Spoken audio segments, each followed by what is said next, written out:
18 रुपए का पेट्रोल कैसे आपके पास पहुंचते पहुंचते 71 रुपए का बन जाता है। आज हम आपको इससे जुड़ी कुछ रोचक बातें बताएंगे और फैक्ट बताएंगे और किस राज्य में कितना प्रभाव पड़ता है वो भी हम आपको बताएंगे। इसके अलावा कब कब सरकारों ने आम जनता के साथ धोखा किया या फिर आम जनता को तेल सस्ता मिलने के बावजूद भी उन्हें महंगा दिया गया। चलिए चर्चा करते हैं। कोरोना वायरस की वजह से अंतर्राष्ट्रीय स्तर पर कच्चे तेल की कीमतें तेजी से गिर रही है। एक महीने में कच्चा तेल 85% तक सस्ता हो गया है।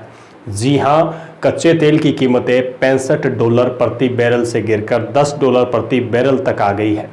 अगर 1 लीटर में बदले तो ये पानी से भी सस्ता है, जबकि भारत में पेट्रोल के दाम लगातार स्थिर है।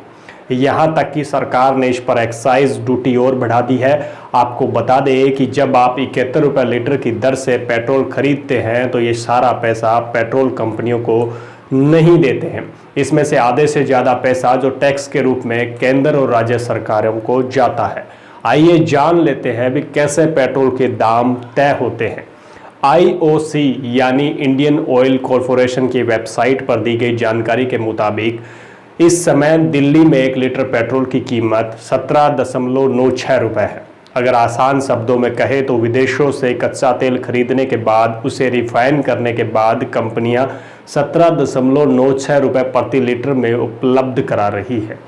इसके बाद जब ये पेट्रोल पंप पर पहुंचता है तो केंद्र सरकार एक्साइज ड्यूटी के रूप में 32.98 रुपये, ढुलाई खर्च 32 पैसे, डीलर कमीशन 3.56 पैसे और दिल्ली की राज्य सरकार का वेट 16.44 रुपये होता है। राज्य सरकार का वेट, डीलर कमीशन भी लगता है। इस लिहाज से पेट्रोल की कीमत 71.26 रुपये हो जाती है और इसमें केंद्र और राज्य सरकार का टैक्स 49.42 रुपये बनते हैं। अब आपको बता दें, दुनिया भर की अर्थव्यवस्था पर कोरोना वायरस के प्रभाव से कच्चे तेल की कीमतों में बड़ी गिरावट हुई है। हालात यहाँ तक आ गए हैं कि पिछले दिनों अमेरिका बाजार में इसकी फ्यूचर प्राइस नेगेटिव भी चली गई थी। जब भी आपको दिल्ली के बाजार में पेट्रोल 71.26 रुपये प्रति लीटर तो डीजल 69.36 रुपये प्रति लीटर ही मिल रहा था। पिछले साल हम आपको बता दें, पिछली बार साल 2014 से 2016 के बीच कच्चे तेल के दाम तेजी से गिर रहे थे तो सरकार इसका फ़ायदा आम लोगों को देने के बजाय excise duty plus road sense के रूप में अपनी आमदनी बढ़ाती रही। नवंबर 2014 से जनवरी 2016 के बीच केंद्र सरकार ने 9 बार एक्साइज ड्यूटी बढ़ाई और केवल 1 बार राहत दी थी। ऐसा करके साल 2014-15 और 2018-19 के बीच केंद्र सरकार ने तेल पर टैक्स के जरिए 10 लाख करोड़ रुपए कमाए थे। वहीं राज्य सरकारें भी इस बढ़ती गंगा में हाथ धोने से नहीं चूकी। पेट्रोल डीजल पर वेट ने उन्हें भी खूब मालामाल कर दिया था।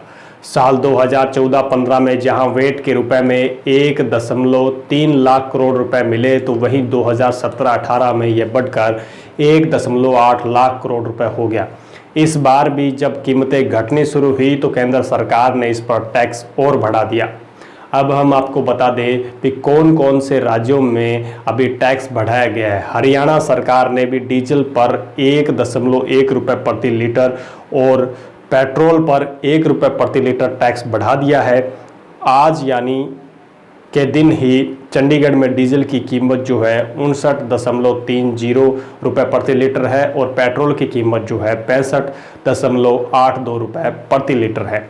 दिल्ली के सरकार ने भी अपने नुकसान की भरपाई के लिए पेट्रोल की कीमत 1.67 रुपये प्रति लीटर बढ़ा दी है, जबकि डीजल की कीमत 7 रुपये प्रति लीटर के हिसाब से बढ़ा दी है। ये वसूली वेट के जरिए की जा रही है। जब तक पेट्रोल पर 27% वेट लगता था और डीजल पर 16.75% वेट लगता था, जब दिल्ली सरकार ने डीजल पेट्रोल दोनों पर ही वेट बढ़ाकर 30% कर दिया है।